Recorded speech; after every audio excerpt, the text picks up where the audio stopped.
Joining us now is Chernoh Bah, editor of the Africanist Press, and also, we can put this element up on the screen, the author of the tremendous book, The Ebola Outbreak in West Africa, Corporate Gangsters, Multinationals, and Rogue Politicians. We spoke with Chernoh a year or two ago about the Ebola outbreak in West Africa, and we can put a link to that interview that we did down in the show notes. Embarrassed to say, I hadn't read the full book by the time that we had you on then, because we were moving fairly quickly, but I've since read it. It's really a masterpiece. I would recommend it to everybody. It's also a fairly short book, so there was no excuse that I hadn't read it yet. But it runs through the history of kind of multinational corporate and colonial involvement in medical research in Africa, and then leads up into Ebola and the response. And I'll let you talk about it a little bit, because we're going to talk about some other things in this segment. But you basically demonstrate with authority that the story that we're told about how the Ebola outbreak happened is ludicrous, has no evidentiary basis, and that the more likely cause is the shoddy lab that was doing Ebola research in Sierra Leone. And anything you want to add about that? Yes, it's been 10 years now since I published that book, or since I wrote that book. And it's interesting to see that the conversation that we started 10 years ago still is relevant today, especially when we talk about COVID and the pandemic. It was 5 years before COVID. At the time when the outbreak happened, the official narrative was that the outbreak started in Guinea, and they identified Emily Wamono, a 2-year-old or less than 2-year-old child, an 18-year-old boy, as the index case of the outbreak. They alleged that the child had participated in the hunting and grilling of a bat. So my book challenges that, what we call the official narrative, raising questions that would have allowed people to look into the biodefense research operation that was happening in eastern Sierra Leone, dating back to 2004, 10 years before the outbreak. But I think 10 years ago when the book came out, it was very difficult to have that conversation, because any attempt to have a conversation that challenged the dominant narrative, as we called it then, was considered a conspiracy theory. So very few people were willing to have that kind of conversation. So I traveled around the world at the time, going to Europe, across the United States, and in some African countries to promote the book.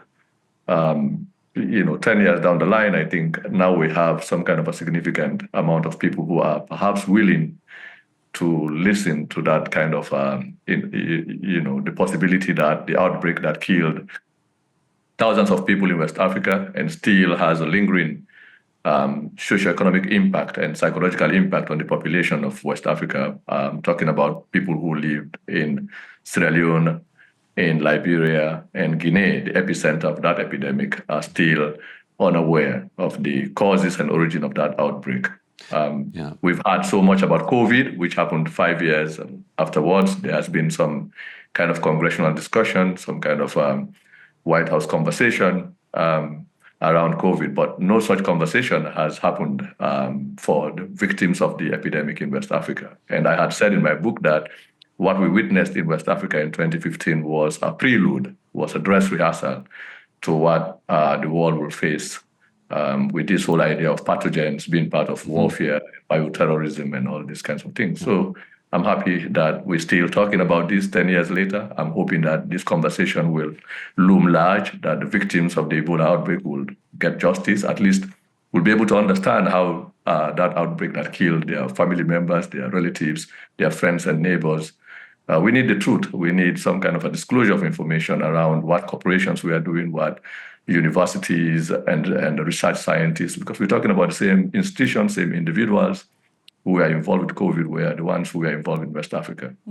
And it's relevant. The conversation is relevant today, I think, for a lot of reasons. But one of them is that here in the West, the debate around what we call "quote unquote" foreign aid is that the Democrats will say, kind of foreign aid is good, and we should do it because it's good, and also it helps the United States, with our soft power, and people love us because we do it. The Republicans will say, Foreign aid is good because it's charity and it helps people, but it's not our business. Like we don't need to do it. They need to take care of themselves. But there's really no debate over whether or not it's fundamentally a good thing. So that's why I wanted to have you on today, because obviously somebody who is getting access to HIV treatment, like they need that treatment as a particular individual.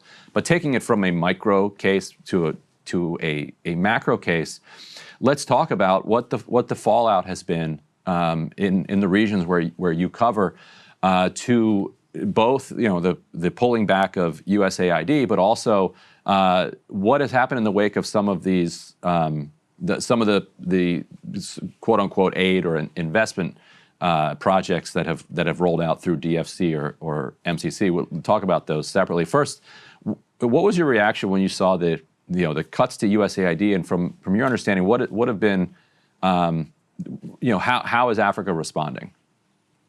Well, I think the problem here, we entered into a problem because when these real conversations that affect people's lives, we're talking about women and men, children who have suffered from dictators, from bad government, from corruption in Africa.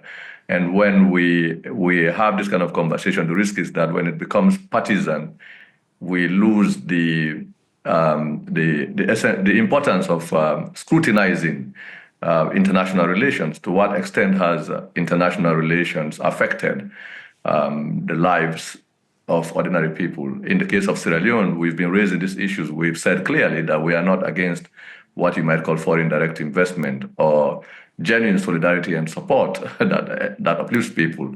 But what we've witnessed in the last 60 years is a kind of relations that has undermined real development. Not only that, that has imposed huge debts, non-transparent debts and contracts that have affected lives.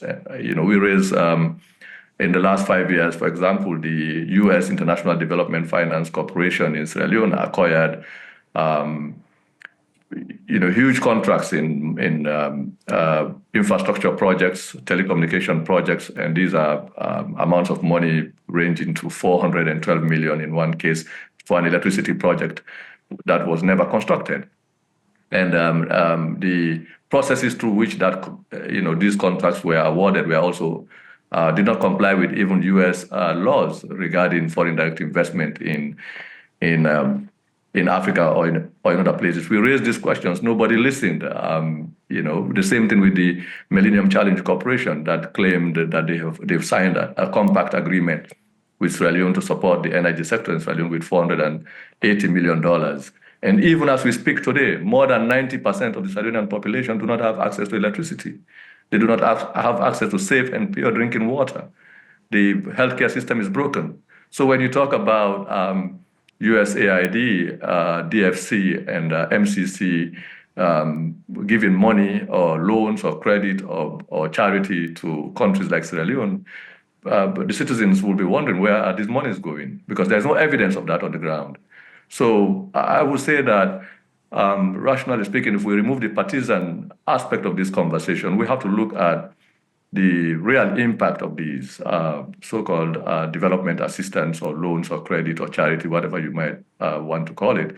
But it hasn't translated into real development. It hasn't changed the living conditions of the people of many of these countries. Sierra Leone is one case, but you can find this in any African country. This is why many African citizens are not really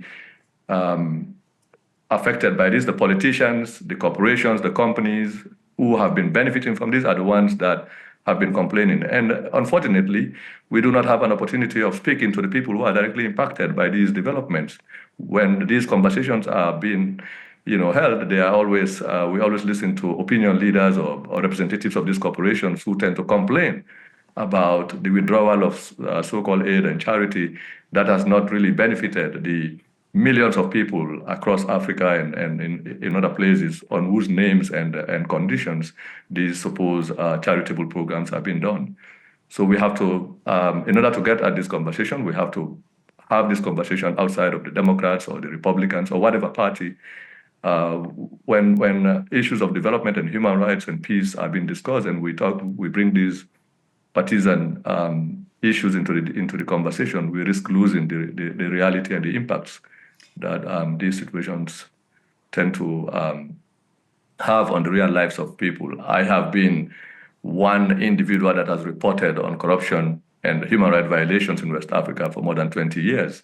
And one of the issues we've encountered every time we raise these questions to U.S. Officials, for example, in the last administration, we held countless meetings with the State Department representatives of diplomats who were in charge of West Africa. They ignored these questions. Mm-hmm. They ignored the fact that, for example, I've been in exile for more than 5-6 years, and I've been harassed transnationally for just raising these issues of corruption, mm-hmm. that monies that are being awarded to corrupt regimes in West Africa are affecting human rights defenders, affecting journalists, they're affecting independent media, our ability to hold leaders accountable. Every time we raise corruption issues, in fact, that's when the governments receive more money. In fact, you have a situation where politicians in West Africa will tell us that the more you write about corruption, the more we get money from Western countries, including the United States. So this was a very problematic situation. It's not just the US. You also look at organizations like the IMF, the World Bank, who've been imposing debts, non-transparent debts on these countries. So we have hundreds of millions and billions of dollars in debts and so-called aid that has not changed the conditions in Africa. It's more than 65 years now.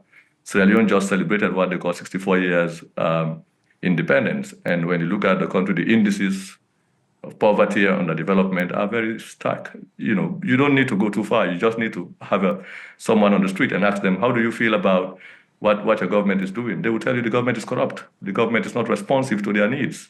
And I was going to say, Chernoh, let's talk more about that, because a lot of people here in the United States, when USAID, for example, was on the sort of cutting table in the early days of Trump's second administration, the media portrayed this as the sky was falling in the United States. This was, taking a wrecking ball to lowercase d democracy and human rights. And there are, obviously cases where people's livelihoods and health and safety were affected by it, no question about it. But your experience suggests that this relic of the Cold War era that was meant to be a bulwark against the Soviet influence around the world the aid is always coming with strings attached. That the question of democracy is not the pure question at hand when aid money is distributed, or when aid money is distributed and NGOs, non-governmental organizations, are bolstered by that aid money, and when they are chosen,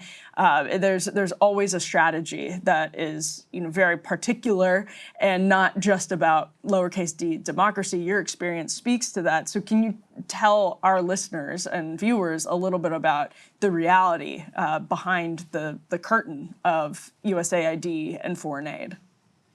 Well, I think what you call development assistance or foreign aid did in the case of Sierra Leone, we take the last 4 or 5 years of the current government in power, is that it emboldened them. It emboldened them to ignore, to violate human rights, to suppress citizens, including journalists, independent journalists like myself, with impunity, because they believed that they were backed by an administration that kept giving them money. When we raised the issues of corruption regarding the non-transparent acquisition of contracts by corporations and companies funded by the DFC, the State Department went ahead and signed a $480 million agreement, a compact agreement, MCC agreement with the Sierra Leonean government.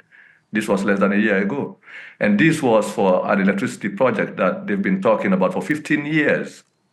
And we've counted more than almost $1 billion in debts or loan or credit, whatever you might call it, that for the construction of a power plant that has never been built.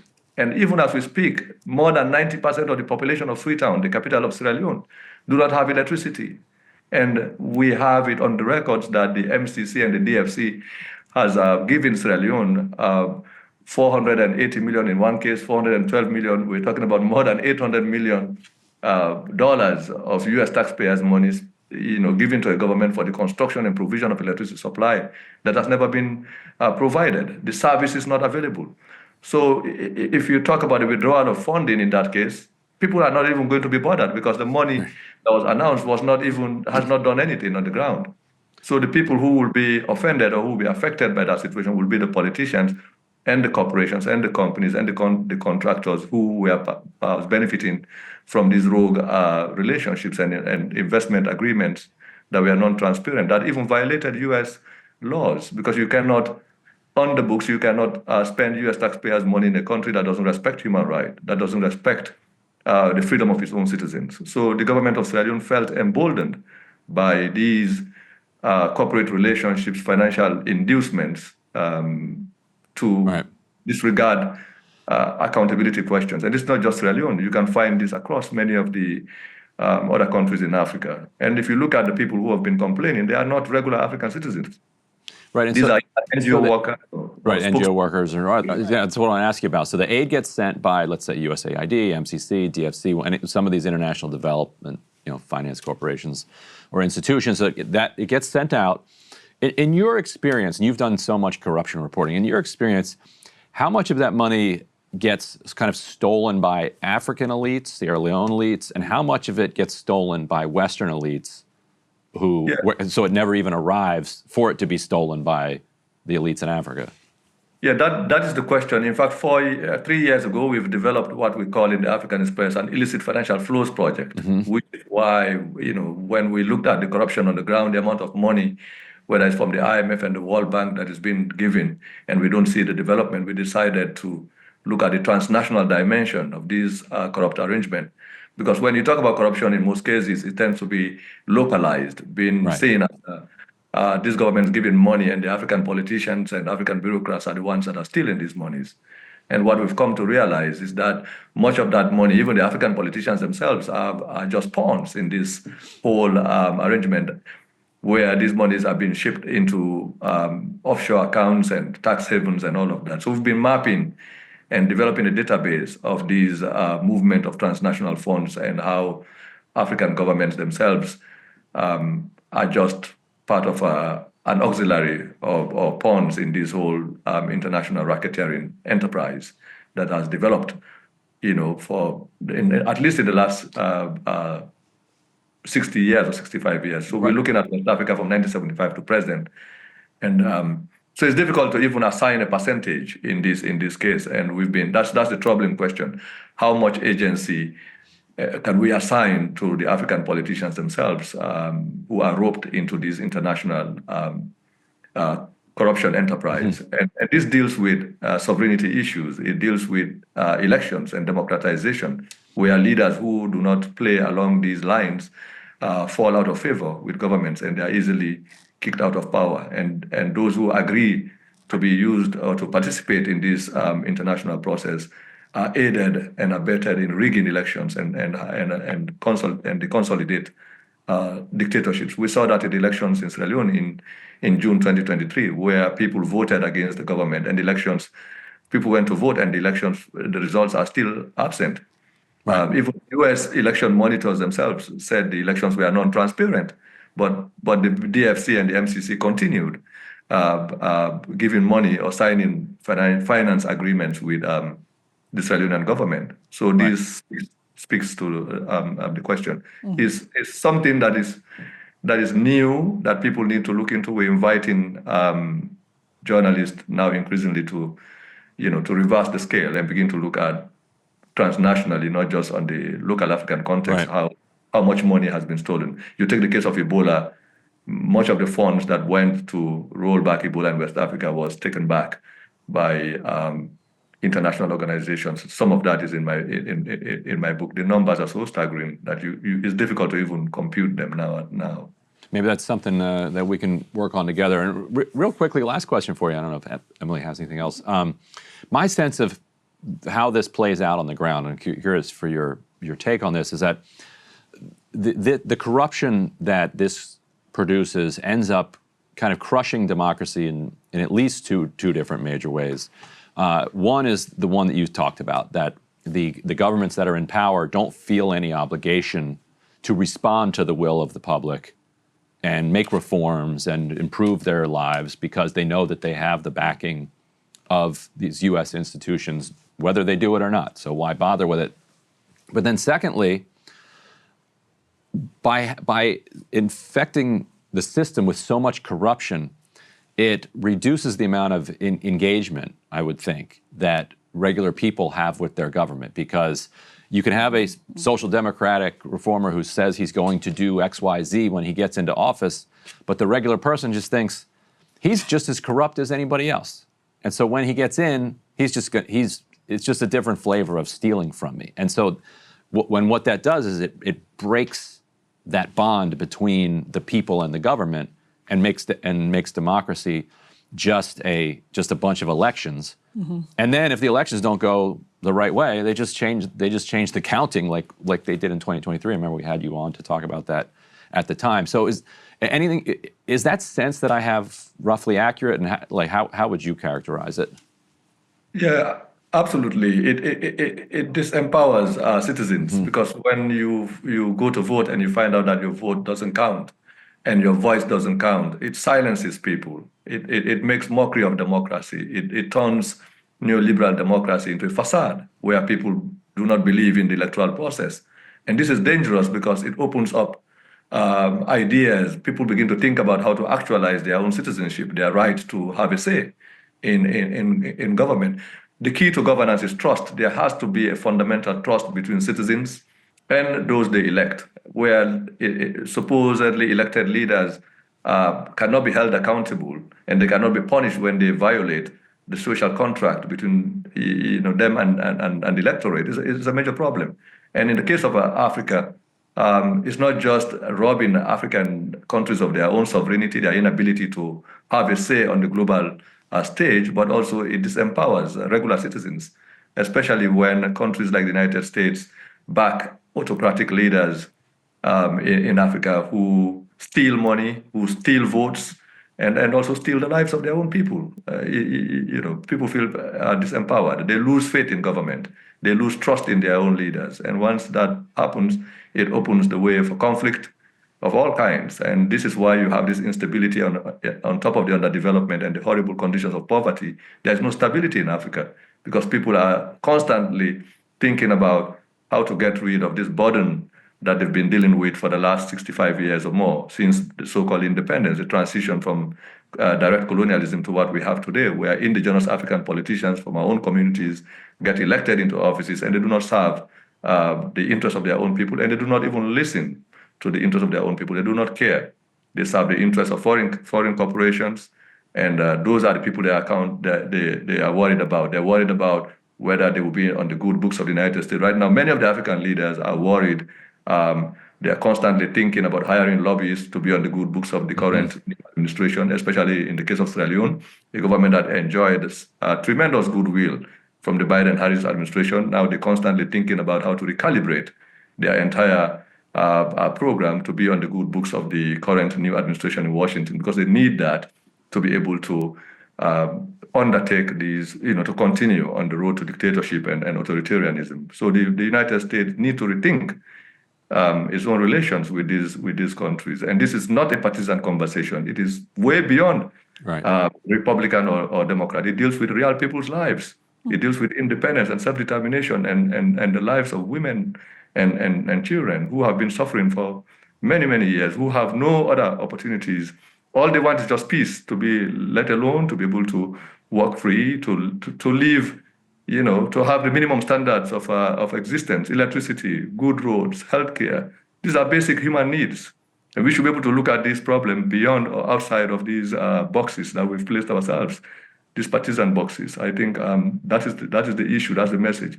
Nobody in Africa is against foreign relations. What we are against is that foreign direct investment or foreign relations should not be conducted at the expense of the lives and liberty of African citizens. In the case of Sierra Leone, we're saying that any such engagement should have at its core the protection of the lives and liberty of all Sierra Leoneans, including those of us who want to hold leaders accountable to the minimum standards of good governance and accountability. This should not be a difficult thing for anyone, regardless of your party ideology or persuasion. You should be able to support this kind of a human demand. It's a demand for freedom and liberty, which everybody around the world, aspires for. Yeah, sounds reasonable to me. Chernoh Bah, journalist at the Africanist Press, author of the great book, The Ebola Outbreak. Thank you so much for joining us. Very much appreciate it. Thank you for having me. Hey, if you liked that video, don't forget to hit the like button and subscribe to Breaking Points. If you want to see the rest of Counterpoints, go to breakingpoints.com to become a premium member and get the full uncut show every morning in your inbox and on Spotify.